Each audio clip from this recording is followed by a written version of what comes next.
DNA मित्रों, Khamenei की मौत से शुरू हुआ युद्ध क्या परमाणु युद्ध में बदलने वाला है? क्या ईरान ने आज परमाणु परीक्षण कर लिया है? क्या अमेरिका ने परमाणु बम का जखीरा बढ़ाना शुरू कर दिया है? और ईरान की मिसाइलों को यूएस और इजराइल रोक क्यों नहीं पा रहा है? ये वो चार अहम सवाल हैं जिन्हें आज हम ईरान वॉर के चौथे दिन डिकोड करने वाले हैं। लेकिन उससे पहले आपको यह जानना चाहिए कि आज यानी चौथे दिन के युद्ध में क्या क्या हुआ। जंग के मैदान से आज की बड़ी खबर यह है कि इजरायली सेना लेबनान में घुस गई। लेबनान में इजराइल ने हिजबुल्लाह के ठिकानों पर अटैक किया। लेबनान की राजधानी बेरूत में हिजबुल्लाह के कमांड सेंटर के साथ साथ हथियारों के भंडार पर भी हमला किया गया। इन हमलों में 50 से ज्यादा लोगों की मौत हो गई, जबकि 150 से ज्यादा लोग घायल हुए। ईरान के प्रॉक्सी संगठन हिजबुल्लाह ने सोमवार को इजराइल पर मिसाइल दागी थी। साथ ही हिजबुल्लाह ने इजराइल के एयरबेस पर भी हमला किया था। इसके बाद आज इजराइल ने हिजबुल्लाह के ठिकानों पर जवाबी हमला किया। इजराइल डिफेंस फोर्सेस ने लेबनान के 80 से ज्यादा गांव से नागरिकों को बाहर निकलने का आदेश दिया। लोगों से कहा गया कि वो अपना घर खाली करें, कम से कम 1 किलोमीटर दूर तक चले जाएं। संयुक्त राष्ट्र के मुताबिक लेबनान में युद्ध भड़कने की वजह से दक्षिणी लेबनान में रहने वाले कम से कम 30,000 लोगों को अपना घर छोड़ना पड़ा है। इजराइल ने दूसरा सबसे बड़ा अटैक आज तेहरान में किया। इजराइल की वायुसेना ने ईरान सरकार के लीडरशिप कंपाउंड में हमला किया। यह ईरान सरकार का सबसे अहम हेडक्वार्टर है। इजरायली एयरफोर्स ने सटीक इंटेलिजेंस के आधार पर तेहरान के बीचों बीच स्थित ईरान सरकार के इस दफ्तर को निशाना बनाया। कंपाउंड पर हमले के दौरान प्रेसिडेंशियल ऑफिस और सुप्रीम नेशनल सिक्योरिटी काउंसिल की बिल्डिंग पर कई हथियार गिराए गए। इसके अलावा सुरक्षा से जुड़े फैसले लेने के लिए जिम्मेदार सरकार की मीटिंग की जगह को भी निशाना बनाया गया। ईरानी सरकार की लीडरशिप कंपाउंड ईरान की सबसे ज्यादा सुरक्षित जगहों में से एक है। सरकार के बड़े नेता और सुरक्षा अधिकारी अक्सर इस कंपाउंड में इकट्ठा होते थे। इजरायली मीडिया के हवाले से यह खबर भी आई है कि आईडीएफ ने ईरान के कौम शहर में भी हमला किया। कौम में 88 सदस्यों की एक्सपर्ट काउंसिल की बैठक के दौरान यह हमला किया गया। यह बैठक ईरान के अगले सुप्रीम नेता को चुनने के लिए बुलाई गई थी। अभी यह नहीं पता चल पाया है कि हमले में कितने लोग हताहत हुए हैं। इजरायली मीडिया में दावा किया गया है कि आईडीएफ के हमले में ईरान के नए रक्षा मंत्री की भी मौत हो गई है। माजिद इब्न अल रजा को एक दिन पहले ही ईरान का रक्षा मंत्री नियुक्त किया गया था। हमले के पहले दिन तत्कालीन रक्षा मंत्री अमीर नासिर जदह की मौत हुई थी। इजराइल और अमेरिका ने अभी तक ईरान के 150 से ज्यादा शहरों पर हवाई हमले किए हैं। इजराइल के जवाब में ईरान भी लगातार मिसाइलें बरसा रहा है। ईरान की एक मिसाइल ने तेल अवीव के बीचों बीच हमला किया। इस हमले के बाद आग और धुएं का गुबार फैल गया। तेल अवीव के नजदीक बनी ब्रैक इलाके में भी मिसाइल गिरी। इन हमलों में 7 लोग घायल हुए हैं। ईरान के मिसाइल हमले में कई इमारतों और गाड़ियों को नुकसान पहुंचा है। हालांकि आईडीएफ ने कहा है कि ईरान के ज्यादातर हमले नाकाम रहे हैं और उनके एयर डिफेंस सिस्टम ने 95% से ज्यादा ईरानी मिसाइल को रोक दिया। डीएनए मित्रों, सऊदी अरब की राजधानी रियाद में ईरान ने अमेरिकी दूतावास पर हमला किया। 2 ड्रोन से यह हमला किया गया, जिसके बाद अमेरिकी दूतावास में आग लग गई। साथ ही विस्फोट भी हुआ। दूतावास की छत और दीवारों से धुआं और आग की लपटें उठती दिखाई दी। इस हमले के बाद अमेरिका ने आनन फानन में अपने नागरिकों को तुरंत अमेरिका लौटने को कहा है। अमेरिका ने मिडिल ईस्ट के 14 देशों से अमेरिकी नागरिकों को वापस स्वदेश आने के लिए कहा। इससे पहले कुवैत में भी अमेरिकी दूतावास पर ड्रोन हमला हुआ था, जिसके बाद उसे बंद कर दिया गया। अमेरिका ने कुवैत में अपने 6 सैनिकों के मारे जाने की भी पुष्टि की है। ईरान ने आज यूएई के फुजैरा ऑयल जोन पर ड्रोन से हमला किया। हालांकि यूएई के एयर डिफेंस ने ड्रोन को हवा में ही नष्ट कर दिया। ड्रोन का मलबा गिरने से फुजैरा ऑयल जोन में आग लग गई। सुरक्षा बलों ने कुछ देर बाद आग को बुझा लिया। थोड़ी अफरा तफरी के बाद ऑयल जोन में कामकाज फिर से शुरू हो गया। फुजैरा ऑयल इंडस्ट्री जोन एक बहुत बड़ा एनर्जी सेंटर है, जहां 18 ऑयल टर्मिनल है। यहां करीब 70 मिलियन बैरल तेल रखने की क्षमता है। यह इलाका ओमान की खाड़ी पर हॉर्मुज स्ट्रेट के बाहर मौजूद है। यूएई के रक्षा मंत्रालय ने कहा कि ईरान से अभी तक 186 मिसाइल और 812 ड्रोन उसके शहर में दागे गए। इनमें से केवल 1 मिसाइल यूएई में गिरी है। यह भी कहा गया कि ईरान के हमलों में यूएई में 3 लोगों की मौत हुई है, जबकि 68 लोग घायल हुए। ईरान ने ओमान के 2 बंदरगाहों पर भी हमला किया। एक हमला सलाह पोर्ट पर हुआ, तो दूसरा हमला रायसुत पोर्ट पर। हमले के बाद सलाह बंदरगाह पर आग लग गई। ओमान ने कहा कि ड्रोन अटैक में कोई घायल नहीं हुआ है। ईरान ने बहरीन में अमेरिका के एक सैन्य अड्डे पर भी बड़ा हमला किया। बहरीन के शेख ईसा इलाके में स्थित अमेरिकी एयरबेस को निशाना बनाया गया। आईआरजीसी के मुताबिक इस ऑपरेशन में 20 आत्मघाती ड्रोन और 3 शक्तिशाली मिसाइलों का इस्तेमाल किया गया। ईरान का दावा है कि इस हमले ने एयरबेस के कमांड और कंट्रोल मुख्यालय को पूरी तरह नष्ट कर दिया। इस बीच बहरीन ने कहा है कि उसने अब तक ईरान की 73 मिसाइल और 91 ड्रोन को सफलतापूर्वक इंटरसेप्ट करके नष्ट कर दिया। बहरीन के रक्षा मंत्रालय की तरफ से कहा गया है कि मिसाइल और ड्रोन को ट्रैक कर समय रहते रोकने के कारण कोई बड़ा नुकसान नहीं हुआ। यानी मित्रों, ईरान की सड़कों पर आज एक साथ 165 छात्राओं का जनाजा निकाला गया। ईरान के दक्षिणी प्रांत होर्मुज़गान के मिनाब में 28 फरवरी को स्कूल पर हमला हुआ था। इसमें इन बच्चियों की मौत हो गई थी। आज उन्हें अंतिम विदाई दी गई। जनाजे की नमाज के लिए हजारों लोग इकट्ठा हुए। स्कूल परिसर पर हुए हमले में इमारत का एक बड़ा हिस्सा क्षतिग्रस्त हो गया था। रेस्क्यू टीम ने घंटों मलबा हटाने का अभियान चलाया। राहत और बचाव कार्य पूरा होने के बाद मरने वालों की संख्या 165 बताई गई है। इनमें ज्यादातर प्राइमरी क्लास की छात्राएं थीं। जनाजे की वजह से मिनाब शहर के बाजार बंद रहे। शोक में डूबे लोगों ने काली पट्टी बांधकर अपना विरोध दर्ज कराया। ईरान की तरफ से कहा गया है कि अमेरिका और इजराइल के हवाई हमलों में लगभग 800 लोग मारे गए। अमेरिका के राष्ट्रपति ट्रंप ने कहा है कि अब अमेरिका ईरान से कोई बातचीत नहीं करेगा। ट्रंप के मुताबिक ईरान का एयर डिफेंस, एयरफोर्स और नेवी के साथ साथ पूरी लीडरशिप के खत्म होने के बाद ईरान उनसे बातचीत करना चाहता है, लेकिन अब बहुत देर हो चुकी है। ट्रंप ने चेतावनी दी है कि ईरान पर अमेरिका का हमला 1 महीने से ज्यादा समय तक चल सकता है। ट्रंप ने यह भी कहा कि अमेरिका के पास बड़ी मात्रा में हथियार और गोला बारूद है। इन हथियारों के सहारे अमेरिका लंबे समय तक युद्ध लड़ सकता है। ट्रंप ने दावा किया कि ईरान के खिलाफ अमेरिका बड़ी जीत हासिल कर रहा है। वहीं इजराइल के प्रधानमंत्री नेतन्याहू ने कहा कि ईरान के खिलाफ चल रहा युद्ध लंबा और अंतहीन नहीं होगा। नेतन्याहू के अनुसार यह युद्ध मिडिल ईस्ट में शांति लाने का जरिया बन सकता है। युद्ध के बीच आज एक तस्वीर अमेरिका से भी आई।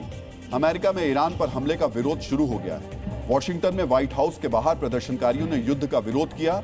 उन्होंने ट्रंप से अपील की कि वो मिडिल ईस्ट के एक और लंबे युद्ध में अमेरिका को शामिल ना करें। प्रदर्शनकारियों ने ट्रंप प्रशासन के खिलाफ नारे लगाए। उन्होंने मौजूदा युद्ध की तुलना 2003 में इराक पर अमेरिका के नेतृत्व में किए गए हमले से की। प्रदर्शनकारियों के मुताबिक अमेरिका को दशकों तक इराक युद्ध का नतीजा भुगतना पड़ा। इसकी वजह से अमेरिका के नागरिकों की सुरक्षा खतरे में पड़ी थी। अब एक बार फिर ट्रंप उसी तरीके की गलती कर रहे हैं। प्रदर्शनकारियों ने यह भी कहा कि अमेरिकी कानून के तहत राष्ट्रपति को युद्ध का ऐलान करने का अधिकार नहीं है। युद्ध की घोषणा सिर्फ संसद कर सकती है। सऊदी अरब के चैनल अल अरबिया ने ईरान युद्ध को लेकर सनसनीखेज दावा किया है। अल अरबिया के मुताबिक इजराइल की स्पेशल फोर्सेस और मोसाद के जासूसों ने ईरान के भीतर ग्राउंड ऑपरेशन चलाया। रिपोर्ट के अनुसार इजरायली स्पेशल फोर्सेस की टीम सोमवार रात ईरान के भीतर दाखिल हुई। इजराइल ने इस दावे पर कोई टिप्पणी नहीं की है। ईरान की तरफ से भी इस दावे पर कोई आधिकारिक प्रतिक्रिया अभी तक नहीं आई। अब हम आपके सामने इस युद्ध से जुड़े सबसे बड़े खतरे का विश्लेषण करने जा रहे हैं। यह खतरा जुड़ा है परमाणु हथियारों से। मित्रों, अलग अलग मौकों पर कई बार परमाणु युद्ध के खतरे को लेकर दावे किए गए हैं, धमकियां दी गई हैं, लेकिन इस बार मामला संजीदा होता नजर आ रहा है। हम ऐसा क्यों कह रहे हैं, ये समझने के लिए आपको अमेरिका से आई एक बड़ी खबर बहुत ही ध्यान से देखनी चाहिए। मित्रों, भूगर्भ वैज्ञानिकों का दावा है कि अमेरिका के नेवादा में पिछले 24 घंटे के अंदर 44 से ज्यादा भूकंप के झटके दर्ज किए गए। 24 घंटे में 44 से ज्यादा। ये भूकंप के झटके उसी समय हुए हैं जब ईरान के खिलाफ इजराइल और अमेरिका संयुक्त सैन्य अभियान को अंजाम दे रहा है। मित्रों, यहां आपको जानना चाहिए कि जिस नेवादा में भूकंप के ये झटके आए हैं, वहां अमेरिकी सेना का एक बेस है जिसका नाम है एरिया 52। ये एरिया 52 दरअसल एक टेस्टिंग सेंटर यानी हथियारों का परीक्षण करने वाली जगह है। इस बेस पर आज तक अलग अलग किस्म के 928 एटमी परीक्षण किए जा चुके हैं, जिनमें से 828 अंडरग्राउंड टेस्ट थे, यानी इन परीक्षणों के दौरान एटम बम के धमाकों की स्टडी की गई थी। यानी मित्रों, जो भूकंप इस टेस्टिंग रेंज में महसूस किए गए, रिक्टर स्केल पर उनकी तीव्रता 4 से 6 के बीच थी। अगर इस इलाके के भूगर्भ की बात करें तो औसतन इस स्तर का भूकंप यहां 3 से 3.5 साल के बीच सिर्फ एक बार आता है। लेकिन इस बार 24 घंटे में 44 भूकंप महसूस किए गए झटके। इसी वजह से यह शक जाहिर किया जा रहा है कि अमेरिका की ट्रंप सरकार ने किसी परमाणु बम का टेस्ट किया है। एटमी धमाके की वजह से ही तेज भूकंप महसूस किए गए हैं। मित्रों, युद्ध के दौरान एटमी परीक्षण का एक ही मकसद है।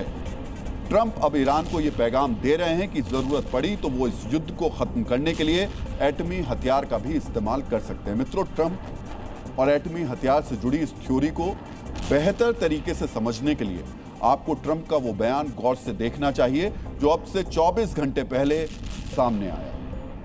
मित्रों, एक मीडिया इंटरव्यू में ट्रंप ने कहा, ईरान के खिलाफ हम काफी ज्यादा ताकत के साथ सैन्य कार्रवाई कर रहे हैं, लेकिन मैं ये साफ कर देना चाहता हूं कि हमलों की सबसे ज्यादा शक्तिशाली कार्रवाई अभी बाकी है। अगर ईरान ने अपने हथियार नहीं डाले तो वो इस कार्रवाई का भी गवाह बनेगा। मित्रों, एरिया 52 में आए भूकंप और ट्रंप के इस बयान को जोड़कर ही सवाल पूछे जा रहे हैं। क्या युद्ध खत्म करने के लिए ट्रंप ने एटमी हथियारों को भी विकल्प के तौर पर रखा है? मित्रों, एक तरफ अमेरिका से परमाणु हथियारों से जुड़ा खतरा सामने आया तो दूसरी तरफ ईरान से भी एक बहुत बड़ी खबर सामने आई। अब हम आपको ईरान से जुड़ा यह महत्वपूर्ण अपडेट बताने जा रहे हैं।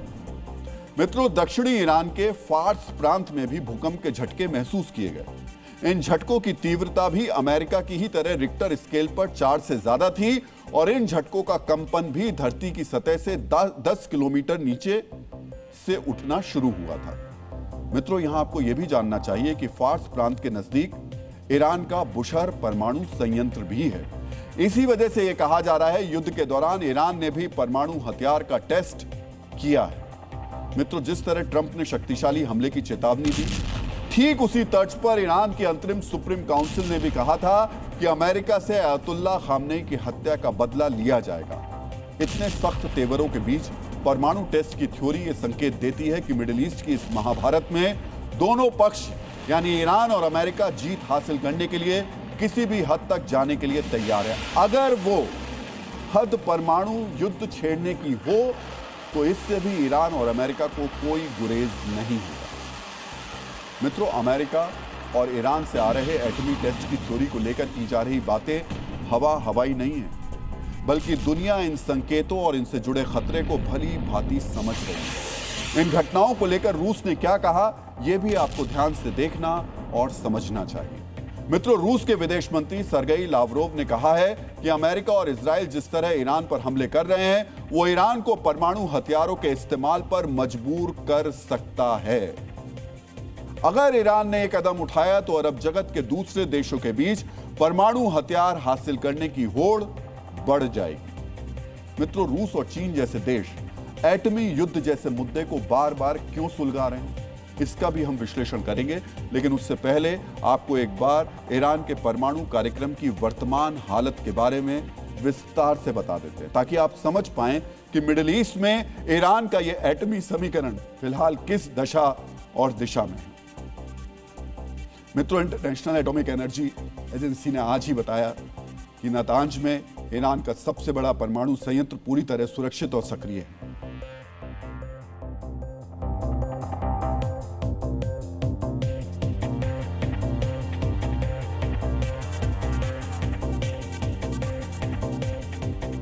इससे पहले 2 मार्च को यह भी बताया गया था कि ईरान के दूसरे परमाणु संयंत्र भी सक्रिय हैं। इसका सीधा मतलब है कि पिछले साल अमेरिका और इजराइल ने जो हमले किए थे उनमें ईरान के परमाणु संयंत्र बच गए थे और इन संयंत्रों में ईरान का एटमी प्रोग्राम लगातार आगे बढ़ रहा था। मित्रों, ईरान के एटमी कार्यक्रम से जुड़ी एक और बड़ी खबर आज सामने आई। युद्ध से पहले ईरान के साथ बातचीत में ट्रंप के विशेष दूत स्टीव विटकॉफ भी शामिल थे। विटकॉफ ने आज बताया कि ईरानी प्रतिनिधियों ने बातचीत के दौरान खुद कबूल किया था कि वो 11 एटम बम बनाने की सामग्री जुटा चुके हैं। यानी ईरान के एटमी प्रोग्राम को लेकर ट्रंप ने जो चिंता जाहिर की थी वो सच है। इस बातचीत को लेकर विटकॉफ ने यह भी कहा कि ईरान के पास 460 किलोग्राम संवर्धित यूरेनियम है। मित्रों, अंतर्राष्ट्रीय जानकारों के मुताबिक ईरान के पास जो यूरेनियम है वो 60% संवर्धित है, लेकिन अगर यह मात्रा 90% तक पहुंच गई तो ईरान के पास तबाही का सबसे बड़ा हथियार यानी एटम बम होगा। 460 किलोग्राम यूरेनियम कितनी बड़ी बर्बादी का सबब बन सकता है, अब हम आपको इस खतरे से जुड़ी जानकारी भी देने जा रहे हैं। मित्रों, एक परमाणु बम बनाने में तकरीबन 44 से 45 किलोग्राम संवर्धित यूरेनियम की जरूरत पड़ती है, यानी 460 किलोग्राम यूरेनियम से कम 10 परमाणु बम बनाए जा सकते हैं। मित्रों, अगर इतनी बड़ी मात्रा में एटमी हथियार एक साथ दाग दिए जाएं तो पहले 5 मिनट के अंदर ही 15 से 30 लाख लोगों की मौत हो जाएगी। धमाके से निकली ऊर्जा और रेडिएशन से 40 से 70 लाख लोग घायल या फिर बीमार हो जाएंगे। धमाके के 2 साल बाद रेडिएशन की चपेट में आए लोगों के अंदर तेजी से कैंसर पनपेगा।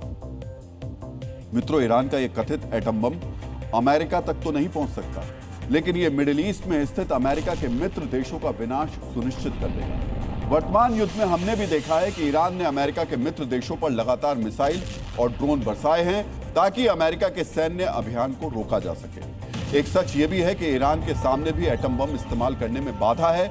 ये बाधा है वो एटमी तकनीक जिसके जरिए एटम बम में धमाका किया जाता है। अब हम आपको इसी तकनीक से जुड़ी अहम जानकारी देने जा रहे हैं।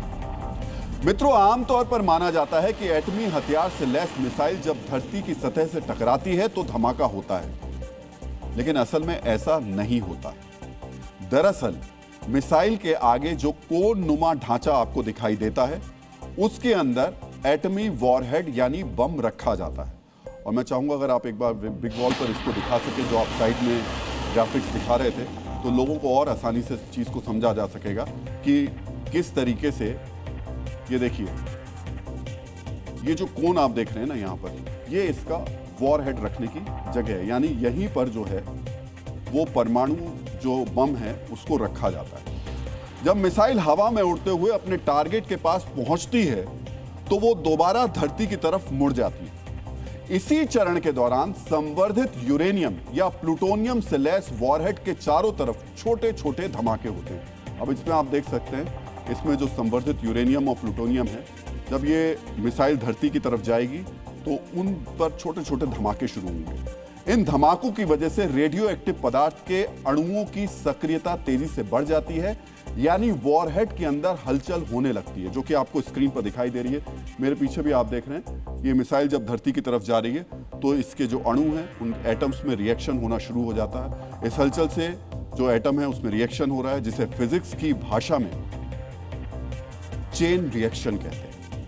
मित्रों, चेन रिएक्शन की वजह से रेडियो एक्टिव पदार्थ के 2 एटम मिलकर ऊर्जा छोड़ते हैं। इस ऊर्जा से 2 और एटम बनते हैं जो दोबारा मिलकर ऊर्जा छोड़ते हैं। मित्रों, इस एटमी वॉरहेड को इस तरह डिजाइन किया जाता है कि यह हवा में तकरीबन 500 से 600 फीट ऊपर फटता है, जिसकी वजह से धमाके से निकलने वाली ऊर्जा और रेडिएशन तेजी से एक बड़े दायरे में फैल जाए। इसी प्रक्रिया को परमाणु धमाका कहा जाता है। मित्रों, इस युद्ध के दौरान आपने कई बार ऐसी तस्वीरें देखी होंगी जब दुश्मन की मिसाइल को हवा में ही तबाह कर दिया जाता है। सामरिक भाषा में इस कार्रवाई को इंटरसेप्शन यानी मिसाइल को रोकना कहा जाता है। दरअसल आयरन डोम जैसी रक्षा प्रणालियां तेज रफ्तार वाले रॉकेट का इस्तेमाल करके टारगेट पर पहुंचने से पहले ही मिसाइल को बर्बाद कर देती है। अब सवाल उठता है, अगर एक एटमी हथियार वाले वॉरहेड से लैस मिसाइल को हवा में तबाह कर दिया जाए तो ऐसे हालात में एटम बम फटेगा या नहीं? ये बहुत महत्वपूर्ण जानकारी है आपके लिए, क्योंकि अभी तक जो एटम बम है जो एक बार इस्तेमाल हुआ है उसमें एटम बम फाइटर प्लेन के थ्रू यानी फाइटर प्लेन के जरिए गिराया गया। अब इस बार जो बात हो रही है, क्योंकि ईरान के पास में ऐसा कोई भी हवाई जहाज मौजूद नहीं है, लड़ाकू जहाज मौजूद नहीं है जो एटम बम गिरा सके, उसके पास एक ही चीज बचती है और वो है मिसाइल। अब हम आपको इस सवाल का जवाब भी देने जा रहे हैं कि अगर ये मिसाइल हवा में ही इस पे वॉरहेड लगा के, परमाणु वॉरहेड लगाकर इसको छोड़ा जाए और हवा में ही इसको मार गिराया जाए, तब क्या होगा? मित्रों, अगर एटम बम से लैस मिसाइल को हवाई रक्षा प्रणाली के जरिए हवा में तबाह कर दिया जाए तो एटम बम के फटने के चांस तकरीबन 0% ही होते हैं। जब तक मिसाइल अपनी तय ऊंचाई और बम में विस्फोट करने वाले चरण तक नहीं पहुंचती, तब तक बम नहीं फट सकता।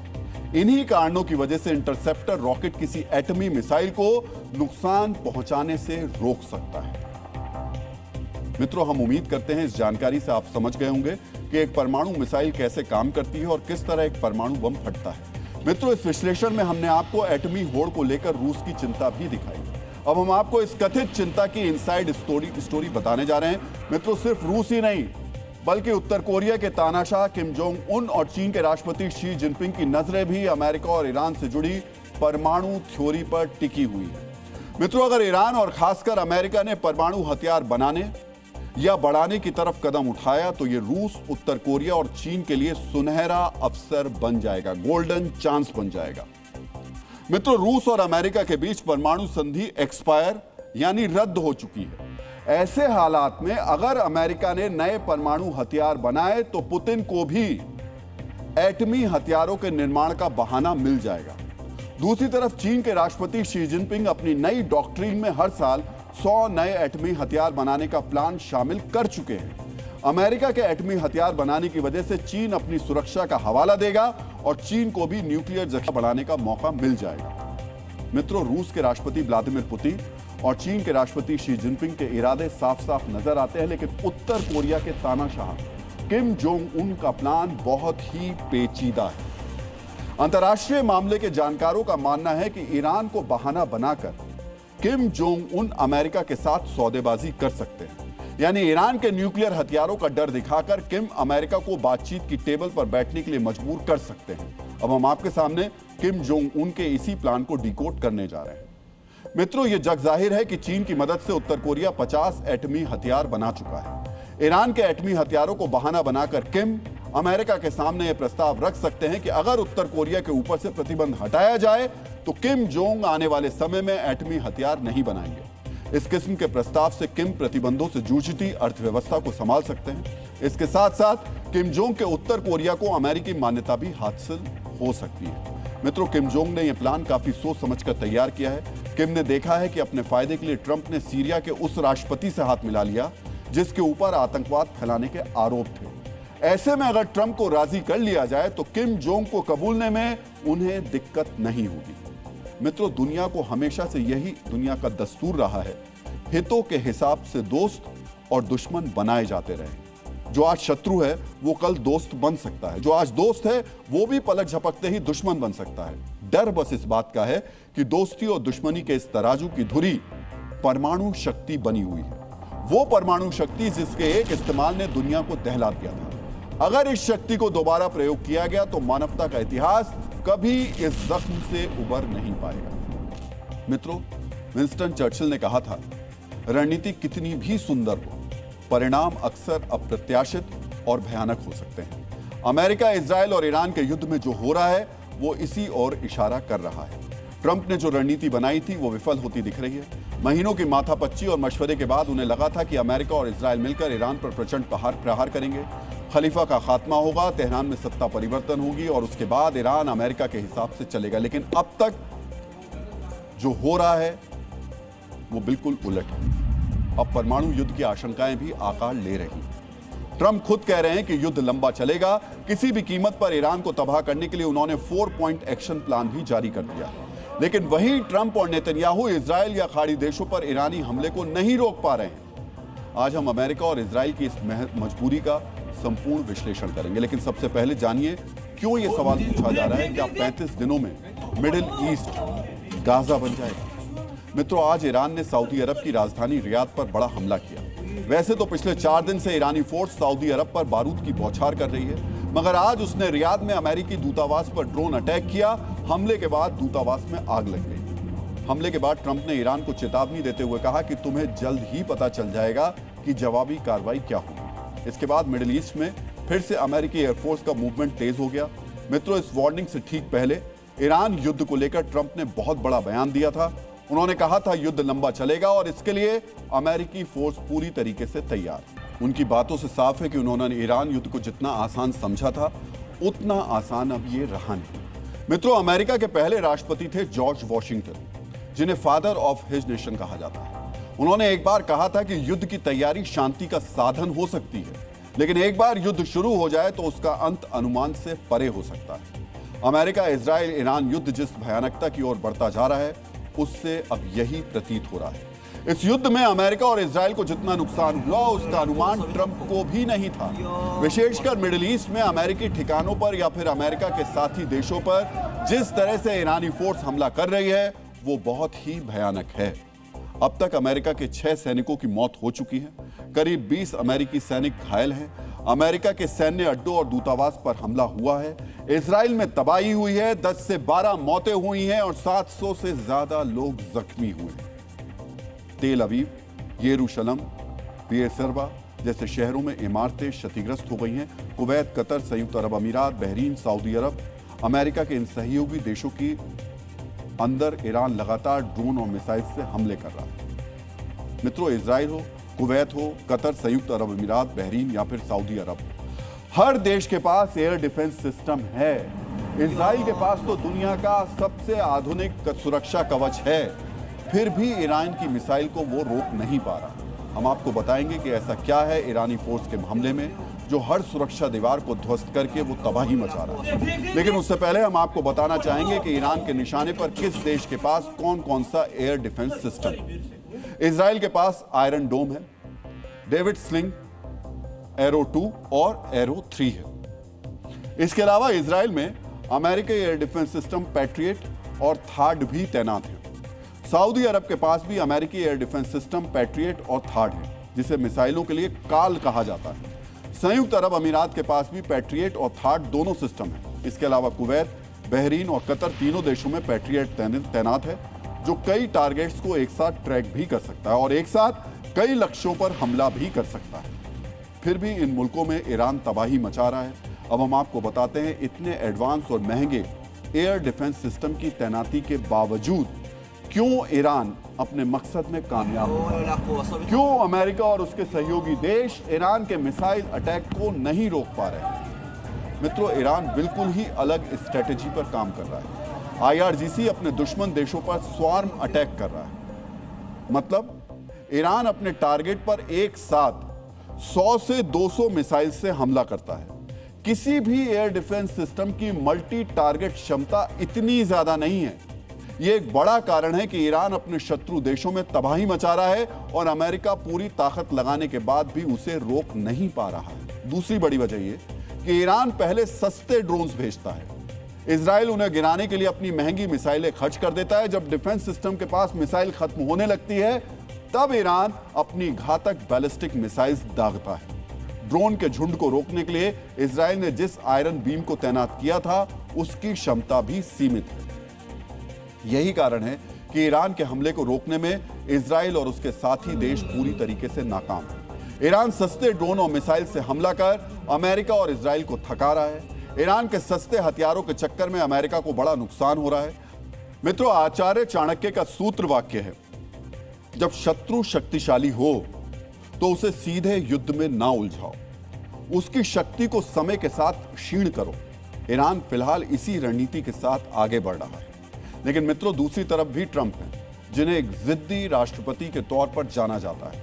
वो किसी भी हाल में ईरान को तबाह करना चाहते हैं। ट्रंप अपने ही देश के पूर्व राष्ट्रपति राइट डेविड आइजनहावर के सिद्धांत पर चल रहे हैं। आइजनहावर कहते थे, योजना भले ही बदल जाए पर योजना बनाना अनिवार्य है। ईरान पर हमले को लेकर ट्रंप ने जो पहले प्लानिंग की थी वो रणनीति अभी तक काम नहीं कर पा रही है। लेकिन अब ट्रंप ने ईरान की तबाही के लिए 4 खास मकसद तैयार कर लिए हैं। हम आपको बताते हैं ट्रंप के वो 4 मकसद क्या हैं। ट्रंप का पहला मकसद ईरान की मिसाइल कैपेबिलिटी को खत्म करना है। दूसरा मकसद ईरानी नेवी को खत्म करना है।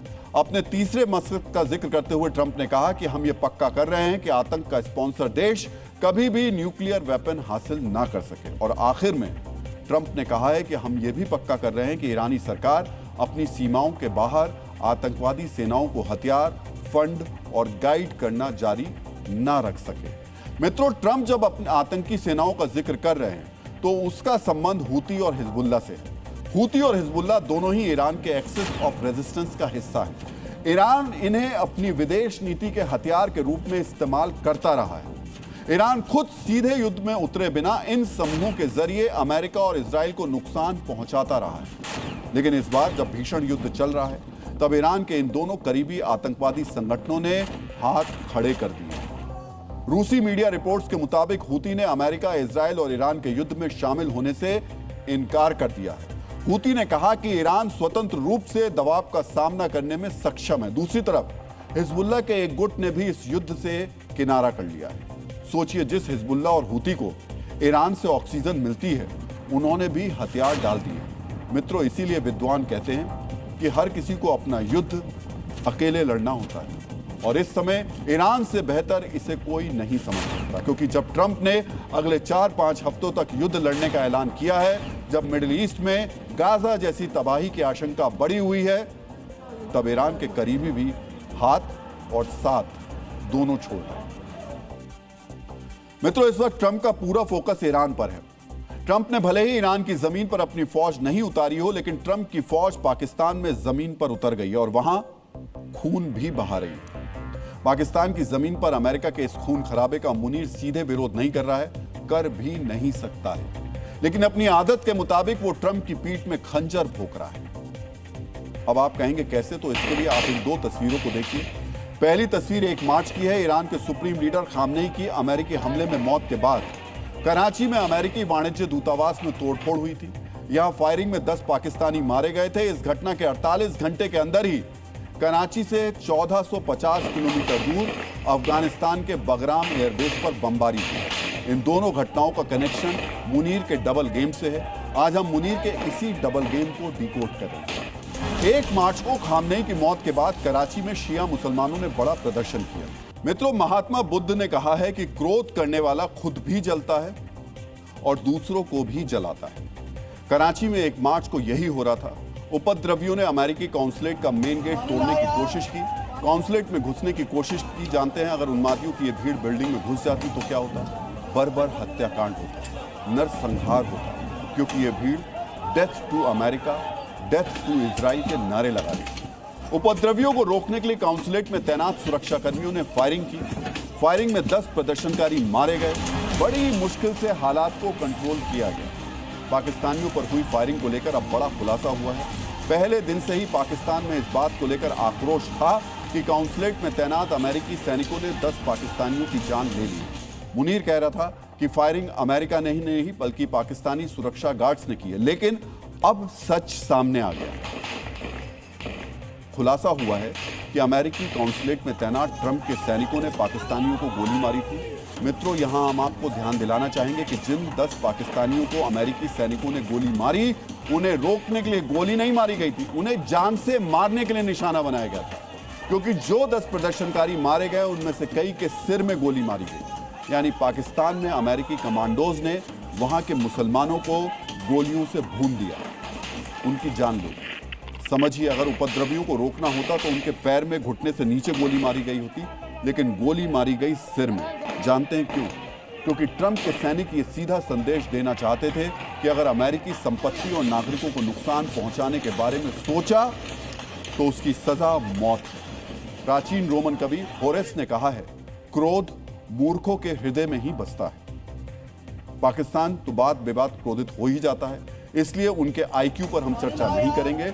मित्रों, पाकिस्तान की जमीन पर ट्रंप के सैनिकों ने पाकिस्तानियों का खून बहाया, उन्हें चुन चुन कर मारा। ये मुनीर के लिए राष्ट्रीय शर्मिंदगी का कारण बनता, इसलिए मारे गए पाकिस्तानियों की पोस्टमार्टम रिपोर्ट दबा दी गई।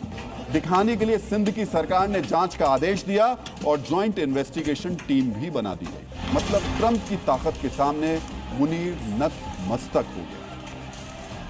लेकिन मुनीर के स्वभाव में धोखा देना है, इसलिए उसने ट्रंप के सपने पर बम बरसा दिया। मुनीर की ये धोखे वाली कहानी हम आपको विस्तार से सुनाएंगे, लेकिन पहले ये समझ लेते हैं कि आखिर कराची में अमेरिकी सैनिकों ने किस अधिकार के तहत 10 पाकिस्तानियों को गोली मारी। ये कूटनीति का गंभीर विषय है, इसलिए इसे बहुत ही ध्यान से सुनिए और समझिएगा। दरअसल दुनिया भर के देशों के बीच 1961 में एक संधि हुई थी। इसे Vienna convention on diplomatic relations कहा जाता है। इसी संधि के आधार पर किसी देश में दूसरे देश के दूतावास की सुरक्षा और अधिकार तय होते हैं। इस संधि को इंटरनेशनल लॉ माना जाता है।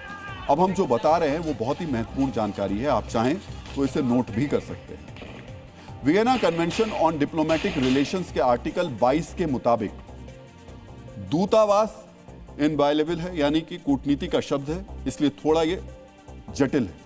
इसे सरल भाषा में कहें तो दूतावास के अंदर घुसना मना है। मेजबान देश के अधिकारी या पुलिस बिना दूतावास प्रमुख की अनुमति के अंदर नहीं घुस सकते हैं। मेजबान देश की विशेष जिम्मेदारी है कि वो दूतावास में घुसपैठ, क्षति, आगजनी या अशांति से उसको बचाए। दूतावास की सुरक्षा के लिए मेजबान देश पर्याप्त सुरक्षा मुहैया कराएगा और अगर हंगामा होता है तो उपद्रवियों को कंट्रोल करेगा। कराची में अमेरिकी काउंसलेट के बाहर पाकिस्तानी सुरक्षाकर्मी तैनात थे, लेकिन जैसे मुनीर कायर है वैसे ही उसकी फौज और सैनिक भी कायर है। उपद्रवियों को देखते ही सुरक्षाकर्मी फरार हो गए। अब काउंसलेट की सुरक्षा की जिम्मेदारी अंदर तैनात अमेरिकी सैनिकों पर थी। उन्होंने मोर्चा संभाला और बिना किसी किंतु परंतु के 10 पाकिस्तानियों को सिर में गोली मारी। ये सब उन्होंने नियम कानून के हिसाब से ही किया। यहां पर फिर हम आपको Vienna convention on diplomatic relations वाली संधि के कुछ प्रावधान बताना चाहेंगे। दूतावास पर हमले की सूरत में जिस देश का दूतावास है उसके सुरक्षाकर्मी बचाव कर सकते हैं। आत्मरक्षा में सुरक्षाकर्मियों को फायरिंग करने का अधिकार है। अगर मेजबान देश सुरक्षा देने में नाकाम रहता है तो जिस देश का दूतावास है उसके सुरक्षाकर्मी गोली चला सकते हैं। इसके अलावा अमेरिकी सुरक्षा बलों के लिए ऐसे हालात से निपटने के लिए एक रूल्स ऑफ एंगेजमेंट भी है। इस रूल बुक के मुताबिक दूतावास गोपनीय सूचनाओं और अमेरिकी नागरिकों की रक्षा सैनिकों का प्राथमिक कर्तव्य। अगर खतरा बढ़ा तो सैनिक पहले वार्निंग शॉट फायर करेंगे, फिर भीड़ को तितर-बितर करने के लिए फायरिंग करेंगे और अगर भीड़ दूतावास में घुसने की कोशिश करती है तो सीधे निशाना बनाते हुए फायरिंग कर सकते हैं। डीएनए मित्रों, अमेरिकी सैनिकों ने वियना संधि और अपनी सरकार की रूल बुक के मुताबिक फायरिंग की। इस फायरिंग में 10 पाकिस्तानी मारे गए। पहले तो मुनीर ने इस घटना को छिपाने की पूरी कोशिश की, लेकिन जब यह खुलासा हुआ कि पाकिस्तान की जमीन पर अमेरिकी सैनिकों ने 10 मुसलमानों की हत्या कर दी है, उन्हें सीधे सिर में गोली मारी है, तो मुनीर ने शर्मिंदगी से बचने के लिए ट्रंप को एक बड़ा धोखा दिया। मुनीर ने धोखा का साक्ष्य आप मेरी बाईं तरफ सैटेलाइट इमेज में देख रहे हैं। यह अफगानिस्तान का बगराम एयरबेस है। पहले इस तस्वीर को हम आपको बिग वॉल पर दिखा देते हैं। ये बहुत ही महत्वपूर्ण है और बगराम एयरबेस ये वो एयरबेस है जिसको आप कह सकते हैं ट्रंप का सपना है। ये इस एयरबेस को किसी भी हाल में ट्रंप अपने पास लाना चाहते हैं, क्योंकि यहां पर कंट्रोल यानी इसके जरिए कई देशों पर कंट्रोल करना। बगराम एयरबेस का वेयर हाउस एयर स्ट्राइक से पहले कुछ ऐसा दिखता था। सैटेलाइट इमेज में आप देख रहे हैं कि हमले के बाद ये पूरी तरह तबाह हो गया है। हवाई हमले में बगराम एयरबेस का एक हैंगर बर्बाद हो गया है। एयरबेस के 2 वेयर हाउस और हैंगर मुनीर के बारूद विध्वंस में ध्वस्त हो गए। बगराम एयरबेस की तबाही की ये तस्वीरें मुनीर के धोखे की गवाही दे रही है। मित्रों समझिए, अफगानिस्तान के पास वायुसेना नहीं है, कोई फाइटर जेट नहीं है, यानी बगराम एयरबेस का अफगानिस्तान सैन्य इस्तेमाल नहीं कर सकता। फिर मुनीर के ऑर्डर पर एयरबेस पर बम क्यों बरसाए गए? मुनीर कह रहा है नूर खान एयरबेस पर अफगानिस्तान के हमले का बदला लिया, लेकिन ये सच नहीं है, सच है धोखा। प्रसिद्ध लेखक विलियम शेक्सपियर ने कहा है कि सबसे बड़ा घाव वही होता है जो सबसे करीबी दोस्त से मिले। तो मुनीर के धोखे और घाव को समझने के लिए हमें ट्रंप की चाहत को समझना होगा कि जिस मुनीर को ट्रंप अपना सबसे चहेता आर्मी चीफ और ग्रेट फील्ड मार्शल कहते हैं, उसी मुनीर ने कैसे ट्रंप की पीठ में खंजर भोंक दिया। पहले सुनिए ट्रंप बगराम एयरबेस को लेकर के क्या सोचते हैं और क्या चाहते हैं। One of the biggest air bases in the world. We gave it to him. Bagram दुनिया के सबसे बड़े एयरबेस में से एक है और हमने इसे वापस दे दिया। हम इसे फिर से पाना चाहते हैं क्योंकि यह जगह महज 1 घंटे की दूरी पर है जहां चीन अपने परमाणु हथियार बनाता है। The base is, as you know, it's an hour away from where China makes its nuclear weapons. Trump ने यह बयान करीब 6 महीने पहले दिया था। उन्होंने 2 टूक और साफ शब्दों में कहा था कि किसी भी कीमत पर हम बगराम एयरबेस हमको चाहिए। सोचिए, जिस एयरबेस को ट्रंप किसी भी कीमत पर वापस पाना चाहते हैं, उसी एयरबेस पर मुनीर ने एयर स्ट्राइक करा दी। बारूद बरसाकर मुनीर ने ट्रंप के फेवरेट एयरबेस को बर्बाद कर दिया। यह शुद्ध धोखा है। इस धोखे की कहानी हम आपको बताएंगे, लेकिन पहले आपको बगराम एयरबेस के बारे में एक छोटी सी जानकारी शेयर कर देते हैं। मित्रों, बगराम एयरबेस काबुल के उत्तर में 60 किलोमीटर दूर परवान प्रांत में है। बगराम एयरबेस का निर्माण 1957 में शुरू हुआ था। तत्कालीन अफगान सरकार को मदद देने के लिए सोवियत संघ ने यह एयरबेस बनाया था। यह तकरीबन 5000 एकड़ में फैला हुआ है 1979 में जब सोवियत संघ ने अफगानिस्तान पर हमला किया था, तब इस एयरबेस को अपग्रेड किया गया था। यहां विमानों के साथ ही हेलीकॉप्टर और ट्रांसपोर्ट विमानों की तैनाती के इंतजाम किए गए थे। बड़ा क्षेत्रफल होने की वजह से इस एयरबेस पर C-130 हरक्यूलस और C-17 ग्लोबल मास्टर जैसे बड़े विमान तैनात किए जा सकते हैं। एयरबेस पर 3 बड़े हैंगर हैं, जहां चिनूक और अपाचे जैसे अटैक और सप्लाई हेलीकॉप्टर तैनात किए जा सकते हैं। बगराम एयरबेस का रनवे 11,800 फीट लंबा है, जिसकी वजह से एक के बाद एक फाइटर जेट यहां से उड़ान भर सकते हैं। और बड़ा क्षेत्रफल होने की वजह से इस बेस पर तकरीबन 40,000 सैनिक रह सकते हैं। यानी अफगानिस्तान का बगराम एयरबेस किसी सैन्य किले से कम नहीं है। और ट्रंप को यह किला किसी भी कीमत पर चाहिए। इसके लिए वो अफगानिस्तान की तालिबान सरकार को धमका भी चुके हैं। लेकिन अब एयरबेस के 3 में से एक हैंगर को मुनीर ने बर्बाद कर दिया। मित्रों, पहले समझते हैं कि बगराम एयरबेस के लिए ट्रंप इतने ललायत क्यों? ट्रंप क्यों किसी भी कीमत पर इस एयरबेस पर अमेरिकी कब्जा चाहते हैं? बगराम एयरबेस से चीन के कुछ परमाणु संयंत्रों की दूरी सिर्फ 800 किलोमीटर है। यानी बगराम के जरिए अमेरिका चीन के परमाणु संयंत्रों की निगरानी कर सकता है। बगराम एयरबेस किर्गिस्तान और कजाकिस्तान जैसे मध्य एशियाई देशों के भी नजदीक है। ट्रंप इन देशों को अब्राहम समझौते का हिस्सा बनाना चाहते हैं। बगराम पर कंट्रोल हुआ तो अमेरिका आसानी से दक्षिण एशिया, मध्य एशिया में अपनी पहुंच बढ़ा सकता है। बगराम में मौजूदगी से अमेरिका की पहुंच रूस की दक्षिण सीमा पर भी होगी। विद्वान कहते हैं कि मनुष्य का मूल स्वभाव कभी नहीं बदलता है। पाकिस्तानियों का मूल स्वभाव ही धोखा है और मुनीर ने वही किया है। मित्रों, जिस तरह मुनीर के मूल स्वभाव में छल है, उसी तरह इजराइल की खुफिया एजेंसी मोसाद का मूल चरित्र अपने शत्रुओं को ट्रेस करना है।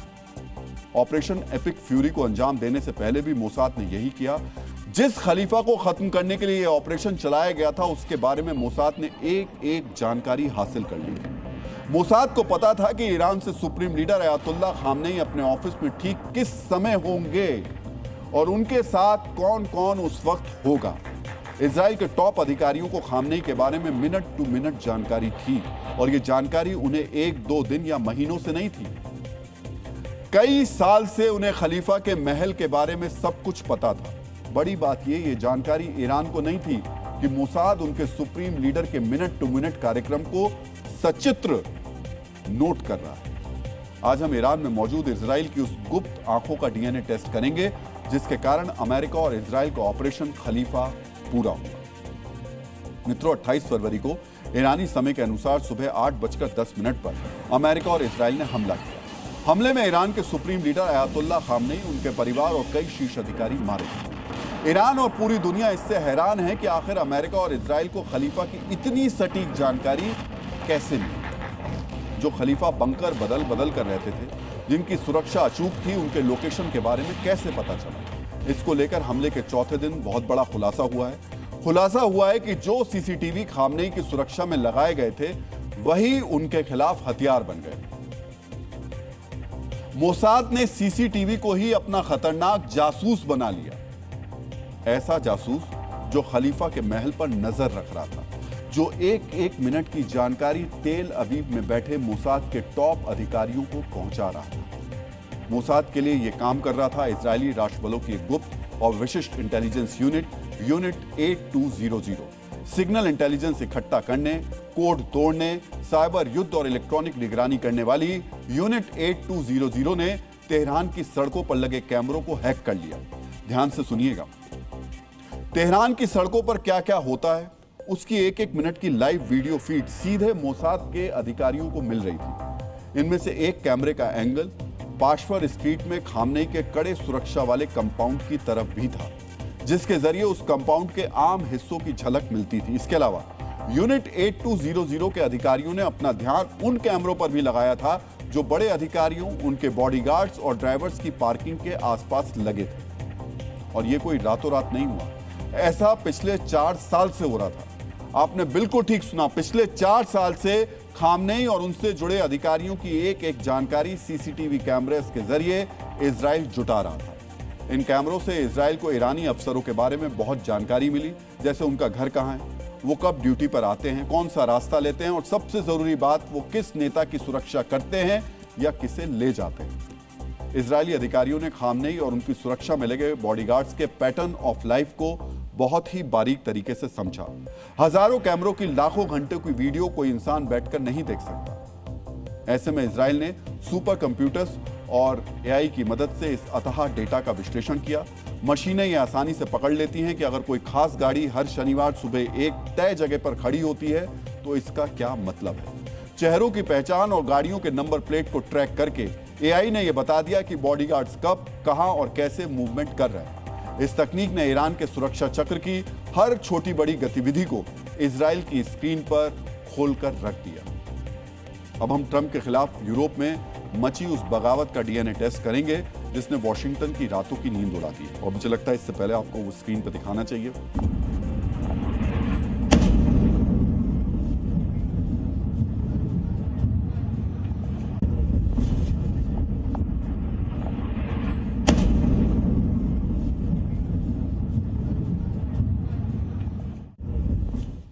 तो इन तस्वीरों को देखकर आप अंदाजा लगा सकते हैं और इसलिए मैंने कहा था कि इन तस्वीरों को पहले देखना चाहिए इस विश्लेषण के शुरू होने से पहले। मित्रों, ईरान के आसमान में जो बारूद फट रहा है उसकी गूंज यूरोप के ड्राइंग रूम तक पहुंच गई है।